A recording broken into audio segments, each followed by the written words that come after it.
தோழர்களே, தோழியர்களே, உங்கள் அத்தனை பேருக்கும் செங்கற்பட்டு வடமேற்கு மாவட்ட இந்த சிறப்பான கண்டன ஆர்ப்பாட்டத்திலே நேற்றுதான் கிட்டத்தட்ட ஒரு 3-4 மணிக்கு தான் தலைமை இந்த வக்ஃப் சட்ட மசோதாவை எதிர்த்து நீங்கள் தலைமையத்திலே ஒரு கண்டன ஆர்ப்பாட்டம். ஏன்னா ஒரு தலைமை எடுக்கின்ற முடிவுக்கு கட்டுப்பட்டு ஏன் என்று எதுக்கு கேட்காமல் உடனடியாக அத்தனை பேருக்கு நேரம் நேற்று இரவுல இருந்து ஒரு 6 மணி நேரம் தான் டைம் இருக்கு.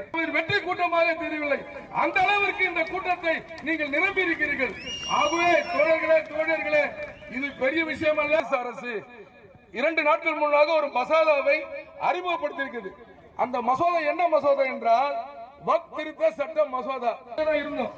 கிட்டத்தட்ட மகேந்திரனும் ஒன்னாதான் இருந்தாரு, முகமதும் ஒன்னாதான் இருந்தாரு. அப்போது இந்த சுதந்திரம் அடைந்த பிறகு இவர்கள் பேர் இந்தியாவில இருக்காங்க. அப்ப அந்த மகேந்திரனும் முகமதும் என்ன பண்றாங்கன்னா, மகேந்திரன் இங்கே தங்கிட்டு அவருக்கு சேர வேண்டிய சொத்துக்கள், தன்னை சார்ந்த சொத்துக்கள் வாய்மொழி உத்தரவாக அல்லாஹ்க்கு கொடுத்துறாரு.